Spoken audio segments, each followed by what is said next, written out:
আখেরি মোনাজাতে শেষ হচ্ছে বিশ্ব ইজতেমার প্রথম পর্ব। ময়দানমুখী মুসল্লিদের ঢল, বৃষ্টিতে ঠেকেছে সড়ক মহাসড়ক পর্যন্ত। ইউনিয়ন পরিষদ ও প্রশাসনের যোগ সাজছে মানিকগঞ্জে জন্মসনদ জালিয়াতি, 2.5 কোটি টাকায় দেওয়া হয়েছে 795টি সার্টিফিকেট। ফেনীতে নিষেধাজ্ঞা মানছে না ইটভাটা মালিকরা, কর্মকর্তাদের ম্যানেজ করেই এসব প্রতিষ্ঠান গড়ে তুলেছে প্রভাবশালী মহল, পরিবেশে বিরূপ প্রভাব। এবং রায়পুর পৌরসভার সীমান্তবর্তী হাইওয়ে যেন ময়লার ভাগার, পচা দুর্গন্ধে নাকাল স্থানীয়রা, পৌর কর্তৃপক্ষের দুঃখ প্রকাশ।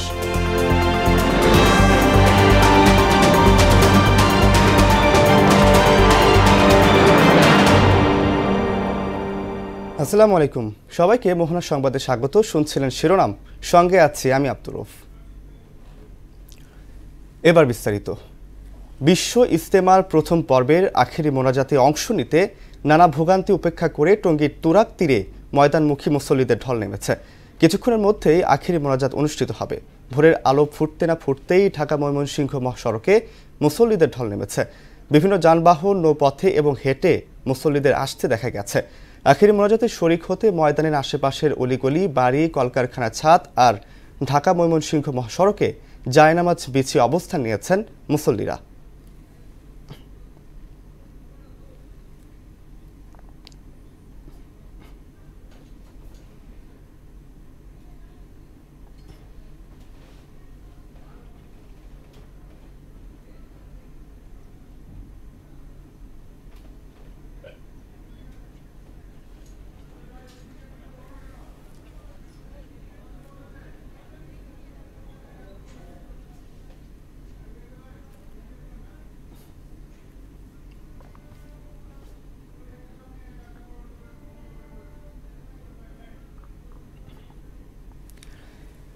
দর্শক, ইজতেমা ময়দানে সরাসরি যুক্ত হব আতিকুর রহমান আমিরের কাছে। তিনি আছেন ইজতেমার টঙ্গী প্রান্তে। আতিক, আখেরি মোনাজাতে অংশ নিতে মুসল্লিদের ঢল দেখছি সকাল থেকেই, সেখানকার সর্বশেষ পরিস্থিতি কি?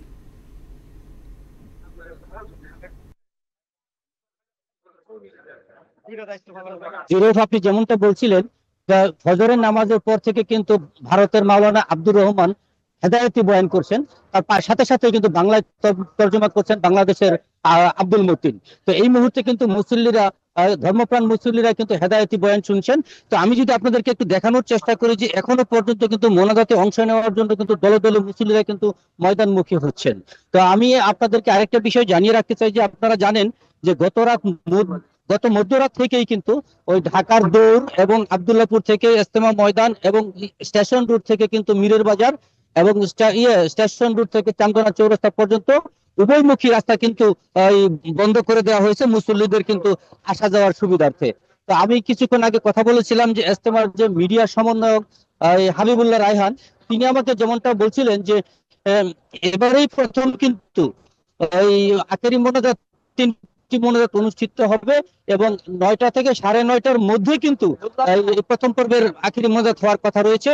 পাশাপাশি আরেকটা বিষয় জানিয়ে রাখতে চাই, সূরা নেজামের যে আরেকটি পর্ব যেটা অনুষ্ঠিত হবে আজ থেকে 5 তারিখ পর্যন্ত, তারা ময়দানে প্রবেশ করবেন এবং পরবর্তী সাথীরা কিন্তু আজকে দুপুরের পর থেকে কিন্তু ময়দানে আসা শুরু করবেন। তো এই ইজতেমার মোনাজাত শেষে ধর্মপ্রাণ মুসল্লিরা যাতে নির্বিঘ্নে বাসায় পৌঁছাতে পারে সেজন্য কিন্তু বাংলাদেশ রেলওয়ের পক্ষ থেকে কিন্তু ইজতেমা স্পেশাল নামে কয়েকটি ট্রেনের ব্যবস্থা রাখা হয়েছে। তো আপনি বলতে পারেন যে নিশ্চিদ্র নিরাপত্তার মধ্য দিয়েই কিন্তু এবারের এই 58তম বিশ্ব ইজতেমার প্রথম পর্বের আখেরি মোনাজাত শেষ হবে, এমনটাই ধারণা আয়োজকদের। এই ছিল গাজীপুরের টঙ্গীর বিশ্ব ইজতেমা ময়দান থেকে সবশেষ পরিস্থিতি। আতিকুর, আপনাকে ধন্যবাদ। স্থানীয় সরকারের চোখ ফাঁকি দিয়ে প্রায় 2.5 কোটি টাকায় দেওয়া হয়েছে 795টি জন্মসনদ। সংশ্লিষ্ট অপরাধের সঙ্গে সরাসরি বা প্রত্যক্ষভাবে জড়িত স্থানীয় ইউনিয়ন পরিষদের চেয়ারম্যান, প্রশাসনিক কর্মকর্তা এবং ইউনিয়ন ডিজিটাল সেন্টারের উদ্যোক্তা ও তার ছেলে। এলাকাবাসীর এমন অভিযোগের ভিত্তিতে দৌলতপুরের 4 কাটারি ইউনিয়ন ঘুরে এসে রিপোর্ট করেছেন মানিকগঞ্জ জেলা প্রতিনিধি সাধন সূত্রধর। জানাচ্ছেন মোহাম্মদ হোসেন। মানিকগঞ্জের দৌলতপুর উপজেলার চরকাটারি ইউনিয়ন, ভৌগোলিক আয়তন ২৭.৫ বর্গ কিলোমিটার। ২০১১ সালের আদমশুমারি অনুযায়ী এখানে মোট ১৩,৮৪৯ জনসংখ্যার মধ্যে নারী ভোটার ৬,৯৭৬ ও পুরুষ ভোটার ৬,৮৭৩। অভিযোগ উঠেছে সে সময় এলাকাবাসী ছাড়াও বহিরাগতদের জন্ম নিবন্ধন করেছেন ইউপি চেয়ারম্যান, প্রশাসনিক কর্মকর্তা এবং ইউনিয়ন ডিজিটাল সেন্টারের উদ্যোক্তা। বিষয়টি গোপনই থেকে যেত যদি না এই ইউনিয়নের নতুন প্রশাসনিক কর্মকর্তা যোগদান করতেন। তিনি দেখতে পান ৭৯৫ জনের নামে জন্ম নিবন্ধন করা হলেও রাখা হয়নি কোনো নথিপত্র। এটা আমরা জানি না, মোটেই জানি না। আমরা শুনছি ৭৯৫ জন। চেয়ারম্যান বলছে যে আমি জলিল আর হলো ওই উদ্যোক্তা দায়ী, আপনারা মেম্বাররা কেউ দায়ী নয়। ৭৯৫টা ভুয়া জন্ম নিবন্ধন করছে। কম্পিউটার এরা দুজনে মিলে কোটি কোটি টাকা হাতে আনিছে। বিষয়টি জানতে চাইলে প্রথমে এড়িয়ে যাওয়ার চেষ্টা করলেও পরে ঘটনার সত্যতা স্বীকার করেন ইউপি চেয়ারম্যান আইয়ুব আলী এবং অভিযুক্ত সাবেক সচিব আলমগীর হোসেন। ২৩ সালের ডিসেম্বরের ৬ তারিখ থেকে এগুলো শুরু হয়েছে। তারপরে এই যে ২০ তারিখ, গত মাসের ২০ তারিখ উদ্যোক্তা মানে এই করে আমার আইডি পাসওয়ার্ড ব্যবহার করে এই কাজগুলো আমাদের অগোচরে, আমাদের জানাই নাই, আমাদের অগোচরে এই কাজগুলো করছে, পরে নিজে সে স্বীকারও গেছে। এ বিষয়ে তদন্ত করে ব্যবস্থা নেয়ার আশ্বাস দিয়েছে স্থানীয় প্রশাসন। চরকাটারি ইউনিয়ন পরিষদে ৭৯৫ জনের একটা নিবন্ধন, অবৈধভাবে নিবন্ধনের একটা অভিযোগ আমার কাছে এসছে। তো এই বিষয়ে আমরা উদ্যোক্তা কর্তৃপক্ষকে জানিয়েছি। তো আমরা যদি লিখিত কোনো অভিযোগ পাই এলাকাবাসীর কাছ থেকে, আমরা অবশ্যই ব্যবস্থা নেব। ভুয়া জন্ম নিবন্ধনের বিষয়টি আমরা তদন্ত সাপেক্ষে দায়ীদের বিরুদ্ধে ব্যবস্থা নেওয়ার কার্যক্রম প্রক্রিয়াধীন আছে। জন্ম নিবন্ধন জালিয়াতির ঘটনায় জড়িতদের দ্রুত বিচারের কাঠগড়ায় দেখতে চান মানিকগঞ্জের বাসিন্দারা। মাহমুদ হোসেন, মোহনা সংবাদ।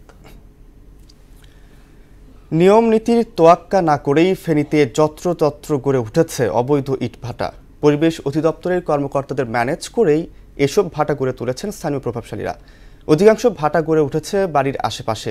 এমন ভাটার কারণে বিরূপ প্রভাব পড়েছে জনস্বাস্থ্য এবং পরিবেশে। এ বিষয়ে রহস্যজনক কারণে নির্বিকার সংশ্লিষ্ট কর্তৃপক্ষ। সুরঞ্জিত নাগের প্রতিবেদন, জানাচ্ছেন শারমিন স্বর্ণা। ফেনী জেলায় মোট ইটভাটা রয়েছে ১০২টি। জেলার ৪৫টি বৈধ ইটভাটা এবং ৫৭টি অবৈধ ইটভাটা রয়েছে। বাড়ির আশপাশ আবাসিক এলাকায় গড়ে উঠেছে এসব ইটভাটা। পরিবেশ অধিদপ্তরের ছাড়পত্র না থাকলেও অসাধু কর্মকর্তাদের ম্যানেজ করে এসব ভাটা পরিচালনা করছে স্থানীয় প্রভাবশালীরা। আমরা মনে করি আমরা সরকারের নিয়মের ভিতরে থেকে আমরা ব্রিকফিলগুলা পরিচালনা করতেছি। চিকিৎসকদের মতে ইটভাটা থেকে নির্গত দূষিত উপাদান মানবদেহের জন্য ক্ষতিকর। লোকালয় থেকে জনসমাবেশ থেকে যত দূরে ইটভাটা থাকা যায় ততই আমাদের স্বাস্থ্যের জন্য ভালো। ইটভাটা থেকে নির্গত ধোঁয়া মানুষের শরীরে বিভিন্ন রকমের রোগ ব্যাধি সৃষ্টি করে। প্রয়োজনীয় লোকবল ও অর্থের অভাবে অবৈধ ভাটায় অভিযান পরিচালনা সম্ভব নয় বলে জানিয়েছেন পরিবেশ অধিদপ্তরের উপপরিচালক।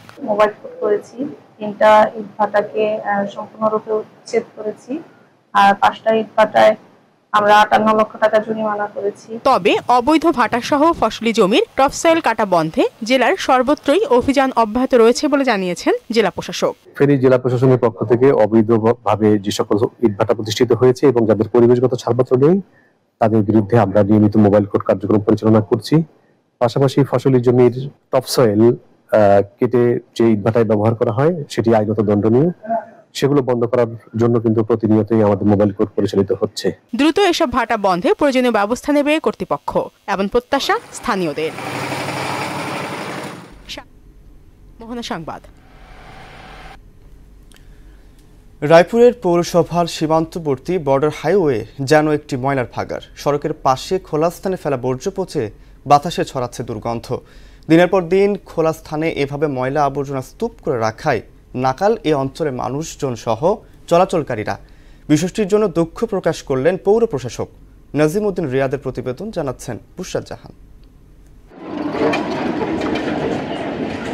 লক্ষ্মীপুরের রায়পুর উপজেলার সীমান্তবর্তী এলাকায় হাইওয়ে সড়কের উপর বর্জ্যের স্তূপে নাকাল জনজীবন। বর্জ্যের পচা দুর্গন্ধে নাকাল স্থানীয় সহ এ পথে চলাচলকারী যানবাহনের চালক, যাত্রী, স্কুল কলেজের শিক্ষার্থীরা। ময়লার দুর্গন্ধে হাটের দিন কোনো বাজারের দিন কোনো মানুষ এলাকায় বসবাস করতে পারে না। এখান দিয়ে অনেক ময়লা আবর্জনার কারণে আমাদের এখানে অসুস্থতার একটা অবস্থা, এটা থেকে অনেক রোগ সৃষ্টি হয়। একদম বন্ধ করি আমরা গাড়ি চালাই, তারপরেও তো 24 ঘন্টায় ময়লা ফেলার কারণে বাতাসের সাথে মিশে যাওয়া পচা ময়লার দুর্গন্ধে সৃষ্ট গ্যাসে শ্বাসকষ্ট সহ অনেকেই অ্যালার্জিতে ভুগছেন। এ পথ ধরে চলার সময় নিঃশ্বাস বন্ধ করে যেতে হয়। রোগবালাই বৃদ্ধি পেয়ে অঞ্চলের জনজীবন এখন মারাত্মক হুমকির মুখে। ময়লার দুর্গন্ধে আমরা ব্যবসা করতে পারি না, আমরা আক্রান্ত হয়ে যাই। এখানে সারাদিন এখানে মানুষ চলাফেরা করে, গন্ধ বাস যে অবস্থায় মানুষের শ্বাসকষ্ট রোগ অনেক জায়গামিলের ভিতরে আছে। রুম ইস্তেমারে যাত্রীদেরকে ভালো একটা সুগ্রাম আনার ব্যবস্থা করে, এই জন্য পৌরসভার কাছে আপনার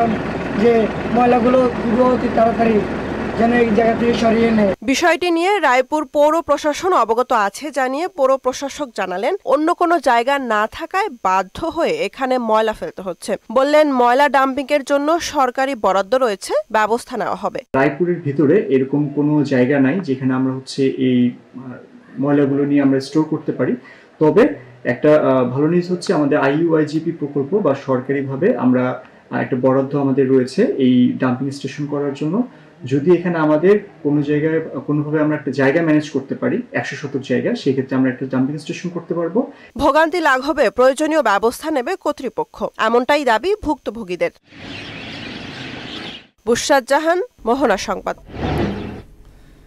দর্শক, এই পর্যায়ে আখেরি মোনাজাতের খবর জানাতে ইজতেমা ময়দান থেকে যুক্ত হচ্ছেন সহকর্মী রাকিবউদ্দিন পাপ্পু। পাপ্পু, মোনাজাত কি শুরু হয়েছে? ইজতেমার সার্বিক অবস্থা জানাবেন।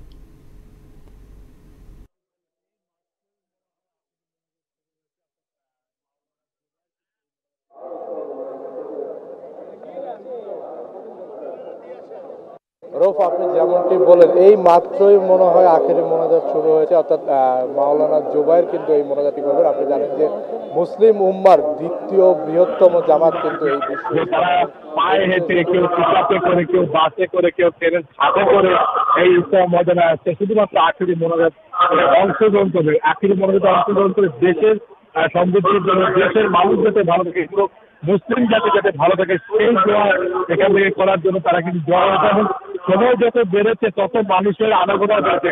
অনেকে কিন্তু গতকাল রাত থেকে রওনা দিয়েছে, কারণ তারা জানে যে একটা সময় এসে গতকালকে 300 করার জন্য তারা কিন্তু জড়ো হয়েছে। এবং সময় যত বেড়েছে তত মানুষের আনাগোনাও বেড়েছে। অনেকে কিন্তু গতকাল রাত থেকেই রওনা দিয়েছে, কারণ তারা জানে যে একটা সময় এসে, গতকালকে 300 ফিট থেকে কিন্তু আপনার রাস্তা ব্লক করে দিয়েছে, বিভিন্ন জায়গার রোড ব্লক করে দিয়েছে, যার কারণে এই ব্লক থেকে বাড়ার জন্যই, বের হয়ে আসার জন্যই কিন্তু তারা রাত থেকে রওনা দিয়েছেন এবং এখানে এসে উপস্থিত হয়েছেন। আখিরি মোনাজাত শুরু হয়েছে সকাল থেকে, কিন্তু হেদায়েতি বয়ান শুরু হয়েছে, যেখানে প্রথমে বলা হয়েছিল যে 3 চিল্লায় যাওয়ার পর 3 চিল্লার জন্য জামাতে বের হবেন, তারা জামাতে গিয়ে কি আমল করবেন এইসব বিষয়ে বয়ান করেন ফজরের নামাজের পর ভারতের মাওলানা আব্দুর রহমান হেদায়েতি। এবং তারপরেই কিন্তু আপনার তার বয়ানের পরপরই কিন্তু মাওলানা জুবায়ের তিনি আসলে আপনার যে আখির মোনাজাত, সেই আখিরি মোনাজাতটি শুরু করেন। এবং আখিরি মোনাজাতের পরই তিনি হয়তো দেশ এবং সমৃদ্ধির যে মোনাজাত সেটা করবেন। এবং আমার পিছনে অনেক মুসল্লি ভাইরা রয়েছেন, তারা কিন্তু তাদের অভিমতটা জানবো যে তারা আসলে কিভাবে এসেছেন, কতটা কষ্ট করে এখানে এসেছেন, সেই বিষয়গুলো একটু জানার চেষ্টা করবো আর কি। ভাইজি বলেন যে কিরকম কষ্ট হলো আজকে এখানে? আলহামদুলিল্লাহ, খুব ভালো। আমাদের তেমন কষ্ট হলো, এটা আমাদের মুসলিমদের জন্য এটা কষ্ট না, আমরা কষ্টের জন্য আসছি। তো রফ, আসলে আখিরি মোনাজাত শুরু হয়ে গিয়েছে, তো সবাই হয়তো বা আখিরি মোনাজাতের জন্যই অপেক্ষা করছে। তো এই ছিল টঙ্গীর তুরাগ পাড় থেকে আমার কাছে সর্বশেষ। পাপ্পু, আপনাকে ধন্যবাদ। দর্শক, এতক্ষণ আমরা দেখছিলাম বিশ্ব ইজতেমার সর্বশেষ খবর। চলে যাচ্ছি পরবর্তী খবরে। সম্প্রতি লিবিয়ার বেনগাজির আজদাদিয়াতে এক নৌ দুর্ঘটনায় বহু হতাহতের ঘটনা ঘটেছে। এদের মধ্যে 20 জনকে দাফন করা হয়েছে। ওই ব্যক্তিদের সঙ্গে কোনো কাগজ না থাকায় তাদের জাতীয়তা নিশ্চিত করা সম্ভব হয়নি। তবে স্থানীয় রেড ক্রিসেন্টের ধারণা, কবর দেওয়া ব্যক্তিরা বাংলাদেশি নাগরিক। শনিবার এক সংক্ষিপ্ত বার্তায় এ তথ্য জানিয়েছে পররাষ্ট্র মন্ত্রণালয়। তারা জানায়, মরদেহের কাছে কোনো নথি পাওয়া যায়নি। তারা এখনও ঘটনাস্থল পরিদর্শনের ছাড়পত্র পায়নি। ভোলার ইলিশায় মেঘনা নদীতে মাছ ধরতে গিয়ে ডাকাতের হামলায় এক জেলে নিহত হয়েছে। শনিবার বিকেলে ভোলার পূর্ব ইলিশা ভাঙতির খাল এলাকায় এ ঘটনা ঘটে। এতে আব্বাস, মাঝি, কাঞ্চন ও সোহেল নামের 3 জেলে আহত হয়। তাদের ভোলা সদর হাসপাতালে ভর্তি করা হয়েছে। স্থানীয়রা জানায়, শনিবার বিকেলে ভোলার মেঘনায় জেলেরা মাছ ধরার জন্য নদীতে গেলে সন্ধ্যায় একদল ডাকাত জেলেদের ট্রলারে ডাকাতির চেষ্টা করে। দেশের বাইরের খবর। সুদানের ওমদুরমান এলাকায় একটি কাঁচা বাজারে গোলাবর্ষণ ও বিমান হামলায় ঘটনায় অন্তত 56 জন নিহত হয়েছে। নিহতের সংখ্যা আরও বাড়তে পারে বলে আশঙ্কা করা হচ্ছে। স্থানীয় সময় শনিবার এই হামলার ঘটনা ঘটে। সুদানের স্বাস্থ্য মন্ত্রণালয় বলছে, কাঁচা বাজারে হামলার ঘটনায় আরও অন্তত 158 জন আহত হয়েছে। প্রাথমিকভাবে ধারণা করা হচ্ছে সুদানের সক্রিয় প্যারামিলিটারি দল দ্য পিড সাপোর্ট ফোর্স এই হামলার পেছনে জড়িত। দর্শক, এ পর্যায়ে সবাইকে আমন্ত্রণ জানাচ্ছি সংবাদপত্রের পর্যালোচনা ভিত্তিক পত্রিকার চোখে দেশ অনুষ্ঠানে।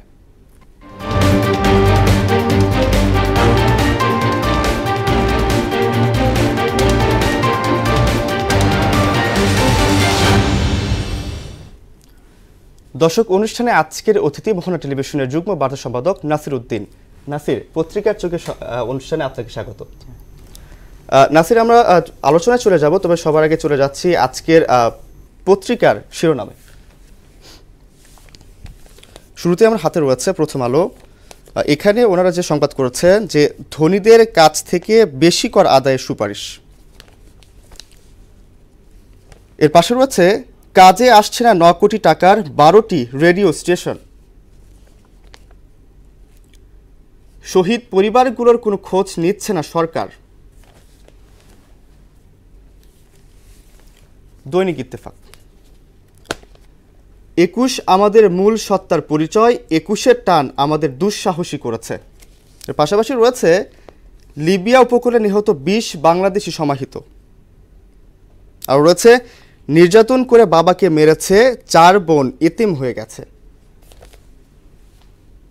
এর পাশাপাশি রয়েছে সমকালে রয়েছে ধান আবাদের সুসময়ে চাষির দুঃসময়, জাতীয় সরকার হলে হয়তো পাল্টা কু হতে পারে। সাথে আরও রয়েছে জুলাই অভ্যুত্থান বইমেলার নতুন তাৎপর্য এনেছে। বাংলাদেশ প্রতিদিন, হেফাজতে মৃত্যুতে তোলপাড়। সাথে রয়েছে শেখ মুজিবের স্বতন্ত্র ফিরিয়ে আনেন হাসিনা, ডক্টর আলী রিয়াজ। লিবিয়া উপকূলে 20 বাংলাদেশির লাশ। যুগান্তর, ফের বিচার বহির্ভূত হত্যা, কুমিল্লায় নিরাপত্তা হেফাজতে যুবদল নেতার মৃত্যু। জুলাই অভ্যুত্থান বইমেলায় নতুন এসেছে তাৎপর্য। পাশাপাশি রয়েছে আরও বণিক বার্তা, সেখানেও আছে বিশ্ববিদ্যালয়ের সংখ্যা কমানোর সুপারিশ টাস্ক ফোর্সের। সাথে আরও রয়েছে বড় জনগোষ্ঠীর দেশ কম রফতানি। সবশেষে আমার হাতে রয়েছে the daily star, Luckily, reform proposal, Gulf officials may be able to retire after 15 years. 20 Bangladeshis fate death in Libya. দর্শক, প্রতিদিনের ন্যায় আজকেও যেটা দেখলাম যে প্রত্যেকটা পত্রিকাতেই কিছু কিছু মূল যে শিরোনামগুলো করেছেন ওরা কিছু সংবাদ করেছেন। তো সেখান থেকে আসলে আপনার কাছে আমি কিছু বিষয় নিয়ে জানতে চাইবো আর কি, আপনার সাথে আলাপ আলোচনা করবো। প্রথমেই যেটা জানবো যে খুব সম্ভবত শুক্রবার হেফাজতের মৃত্যুতে তোলপাড় তৈরি হয়েছে। তো যুবদল নেতার মৃত্যু জরুরি তদন্তের নির্দেশ দেওয়া হয়েছে, তো এই বিষয়ে আপনি কি বলবেন? হ্যাঁ, যৌথ বাহিনীর হেফাজতে থাকা অবস্থায় এক যুবদল নেতা তহিদুর রহমান নামে তার মৃত্যু হয়েছে। এবং তারপরেই যে বিষয়টা সবচেয়ে সামনে এসেছে, দেখুন, যখন আওয়ামী লীগ সরকার আমলগুলোতে এ ধরনের বিচার বহির্ভূত হত্যাকাণ্ড নিয়ে অনেক ধরনের আলোচনা ছিল, সেই প্রেক্ষাপট সামনে আনলে আমরা যে অভ্যুত্থান পরবর্তী যে বাংলাদেশকে দেখছিলাম, সেখানে গুম খুনের বিচার হচ্ছে কিংবা বিচার বহির্ভূত কোনো হত্যাকাণ্ডকেই কেউ সমর্থন করে না। আসলে এটা তো খুবই বাস্তবতা। আমরা যে কোনো একটি ঘটনা ঘটুক না কেন, সেই ঘটনার সুষ্ঠু বিচার হবে, তদন্ত হবে, তারপরে তার সেই দায়ীদের বিচার হবে, এটাই কাম্য। আর একটা বিষয় আছে যে ক্যাম্প কমান্ডার প্রত্যাহার, হ্যাঁ, সেটা ওই ঘটনার পরপরই করা হয়েছে।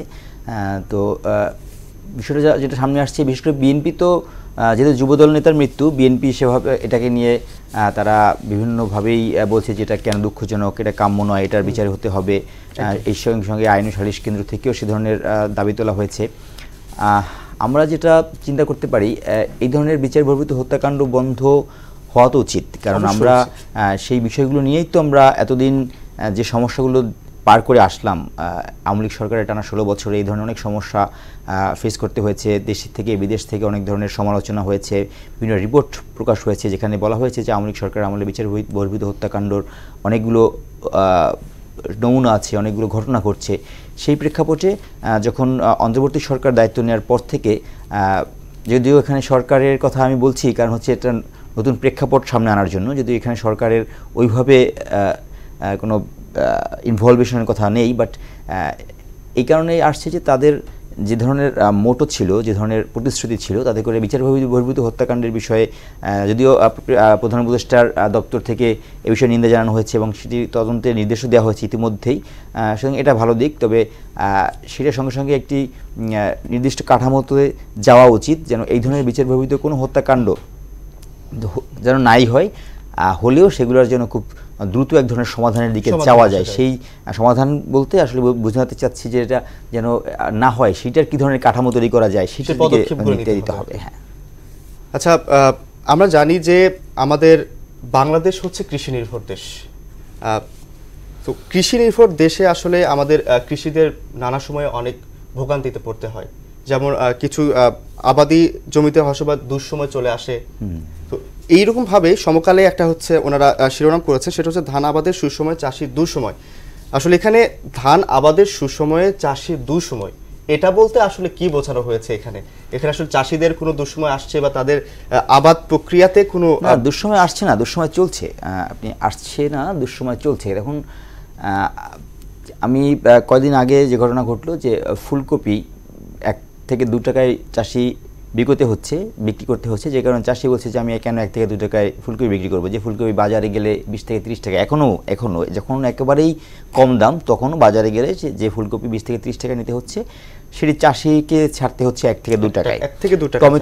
টমেটো এইভাবে একই অবস্থা। এবং ধান এখন ভরা মৌসুম আমনের, সেই সময়ও বাজারে চাল কিনতে মানুষের নাভিশ্বাস, কিন্তু চাষি তার ন্যায্য দাম পাচ্ছে না, যে কারণে বলছে যে আসলে তার দুঃসময়। কারণ যে সময়ে তার আবাদ বেশি, তখন সে আশাই করতে পারে যে চাষি সারা বছর এত কষ্ট পরিশ্রমের পরে আবাদ করার পরে সে যখন তার ফসল ঘরে তুললো, কিংবা ফসল ঘরে তোলার পরে যখন সে মার্কেটে সেটা বিক্রি করলো, তখন তো সে আশাই করবে যে না, আমি এখান থেকে ভালো কিছু বেনিফিট পাবো, আমার সংসারে সেভাবে চলবে, সে চিন্তা করবে। তখন যদি চাষি তার ন্যায্য মূল্যটা না পায়, সে যে সারা বছর যে পরিশ্রম করলো কিংবা সে যে পরিমাণ বিনিয়োগ করলো, সেই বিনিয়োগ যদি তার উঠে না আসে, তখন তো চাষি দুঃখিত হবে। এবং চাষি সেই দুঃখিত হওয়ার ক্ষেত্রে মূল কারণটা কোথায়, কেন চাষি দুঃখিত? চাষি যে দামে চাষি চাল বিক্রি করলো, সে কি বাজার থেকে ধান বিক্রি করলো, বাজার থেকে চাল কেনার সময় কি সেই দাম সে পাচ্ছে না। তাহলে সেই তার ধান বিক্রি থেকে বাজারে চাল উঠতে গিয়ে যে মাঝখানে যে দাম পার্থক্যটা হয়ে গেল, সেটাও তো আবার কেনার সময় চাষিকে হয়তো সেটাকে বহন করতে হচ্ছে।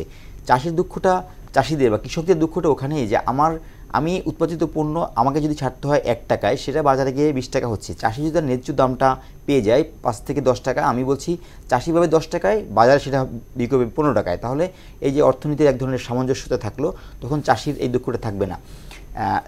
তাহলে মাঝখানে কারা আছে? এই যে মধ্যস্বত্বভোগীরা আছে, যাদের কারণে দামটা তো বেড়ে যাচ্ছে। সেই জায়গাটাতে নজরদারি দরকার। যদি কৃষকের মুখে হাসি ফোটানোর জন্য তার ন্যায্য মূল্য প্রাপ্তি নিশ্চিত করতে হবে, এবং যারা ভোক্তা আছে তাদের বাজারে গিয়ে তিনি যেটা কিনবেন সেটা যেন চাষির দাম থেকে অনেক বেশি না হয়ে যায়। এই ধরনের অর্থনৈতিক কাঠামো, ব্যবসায়িক যে লেনদেনের প্রক্রিয়া, সেইটাতেই আমাদের এখন নজর দেওয়া উচিত। অবশ্যই, যেমন আপনি যেহেতু বললেন যে ফুলকপির কথা যেটা বলেছেন, যে গ্রামে যখন একজন চাষিকে 1 থেকে 2 টাকা পার পিস বিক্রি করতে হচ্ছে, সেখানে কিন্তু ঢাকা শহরে এইটার দাম গিয়ে দাঁড়ায় প্রতি পিস 20 থেকে 30 টাকা। তো এই আপনার খুচরা আর পাইকারি বিক্রেতার মাঝখানে যে বড় একটা তফাৎ আমরা দেখতে পাই। কৃষক এত কষ্ট করে চাষাবাদ করার পরেও তিনি আসলে ন্যায্য মূল্য পাচ্ছেন না। আচ্ছা, আমরা আসলে অন্য একদিকে চলে যাই। সেখানে হচ্ছে যুগান্তর একটা শিরোনাম করেছে, সেখানেও ঠিক একইভাবেই একটাই শিরোনাম করা হচ্ছে, যেটাকে আসলে আজকের পত্রিকাতে দেখলাম যে প্রত্যেকটা পত্রিকাতেই সেটাকে আসলে বেশি হাইলাইট করা হচ্ছে। তো এখানেও হচ্ছে বিষয়টা হচ্ছে কুমিল্লায় নিরাপত্তা হেফাজতের যুবদল নেতার মৃত্যু, ফের বিচার বহির্ভূত হত্যা।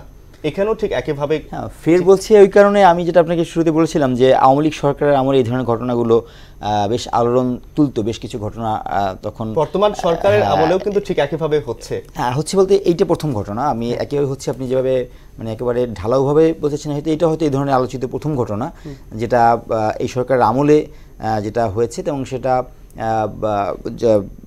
যারা যৌথ বাহিনীর হেফাজতে, এই কারণেই একই সঙ্গে এটা ফের তারা হয়তো উচ্চারণ করেছে এই ওয়ার্ডটা ফের। ফের মানে হচ্ছে আওয়ামী লীগ সরকারের সঙ্গে এই সরকারের এক ধরনের সামঞ্জস্য চিন্তা করতে, এই ঘটনাকে তারা রিলেট করার চেষ্টা করেছে। তবে সেই ঘটনাকে রিলেট না করে আমরা যেটা চিন্তা করতে পারি যে ঘটনার রিলেট না করে যেন এই ধরনের ঘটনাগুলো তারা কিন্তু এক ধরনের প্রতিশ্রুতিবদ্ধ যে এই সরকার যে তারা এই ধরনের কোনো বিষয় দেখতে চায় না। তা বিশেষ করে তারা গুম কমিশন করার জন্য আন্তর্জাতিকভাবে তারা সনদে স্বাক্ষর করেছে, তারা মানসিকভাবে তারা এই ধরনের ঘটনাকে সাপোর্ট করবে না, সে ধরনের প্রতিশ্রুতি এখনও তারা দিয়ে এসেছে, এখনও হয়তো আছে। আমার বিশ্বাস এই ধরনের প্রতিশ্রুতি এই অন্তর্বর্তী সরকার আছে যে তারা বিচার বহির্ভূত হত্যাকাণ্ডকে তারা সমর্থন করবে না, গুম খুনকে তারা সমর্থন করবে না, এই ধরনের প্রতিশ্রুতি তারা দিয়ে এসেছে এবং সেই প্রতিশ্রুতি এখনও আছে।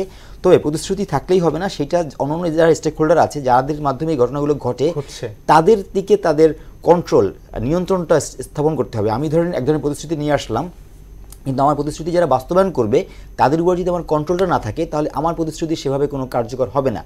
আমি প্রতিশ্রুতি দিলাম এবং যারা এই আমার প্রতিশ্রুতি বাস্তবায়ন করবে তাদের কন্ট্রোল, তাদের ক্ষমতার, তাদেরকে নিজেদের কন্ট্রোলে রাখা, তাদেরকে সেই দিকগুলোকেই অবশ্যই এই সরকারকে দেখতে হবে। কথা হচ্ছে বিচার ব্যবস্থাকে একটু সুদৃঢ় করতে হবে। হ্যাঁ, তাহলেই আসলে এই সমস্যা থেকে আমরা প্রতিশ্রুতিগুলোকে তারা বাস্তবায়ন করতে পারবে।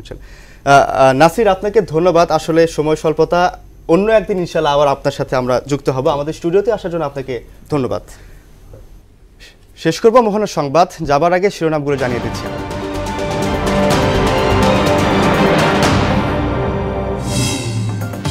আখেরি মোনাজাত শেষ হচ্ছে বিশ্ব ইজতেমার প্রথম পর্ব। ময়দানমুখী মুসল্লিদের ঢল, বিস্তৃতি ঠেকেছে সড়ক মহাসড়ক পর্যন্ত। ইউনিয়ন পরিষদ ও প্রশাসনের যোগ সাগজে মানিকগঞ্জে জন্মসনদ জালিয়াতি, 2.5 কোটি টাকায় দেওয়া হয়েছে 795টি সার্টিফিকেট। ফেনীতে নিষেধাজ্ঞা মানছে না ইটভাটা মালিকরা, কর্মকর্তাদের ম্যানেজ করে এসব প্রতিষ্ঠান গড়ে তুলেছে প্রভাবশালী মহল, পরিবেশে বিরূপ প্রভাব। এবং রায়পুর পৌরসভার সীমান্তবর্তী হাইওয়ে যেন ময়লার ভাগার, পচা দুর্গন্ধে নাকাল স্থানীয়রা, পৌর কর্তৃপক্ষের দুঃখ প্রকাশ।